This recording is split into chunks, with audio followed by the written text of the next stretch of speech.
ദക്ഷിണേന്ത്യയിലെ ആദ്യത്തെ തൂക്കുപാലം അത് നമ്മുടെ കൊച്ചു കേരളത്തിലാണെന്ന് എത്ര പേർക്കറിയാം. തിരുവിതാംകൂർ രാജാവായിരുന്ന ആയില്യം തിരുനാൾ രാമവർമ്മയുടെ കാലത്താണ് പുനലൂർ തൂക്കുപാലത്തിനുള്ള ആശയവും ആവശ്യവും ഉടലെടുത്തത്.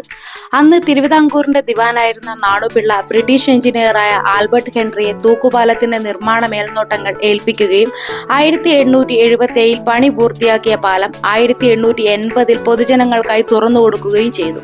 പൊതുവെ ശാന്തമായി ഒഴുകുന്നതായി തോന്നുമെങ്കിലും നീരൊഴുക്കും അടിയൊഴുക്കും വളരെ കൂടുതലുള്ള കൊല്ലം ജില്ലയിലെ കല്ലടയാറിന്റെ കുറുകെയുള്ള ഈ നിർമ്മാണ പ്രവർത്തനങ്ങൾ വളരെ വെല്ലുവിളികൾ നിറഞ്ഞതായിരുന്നു.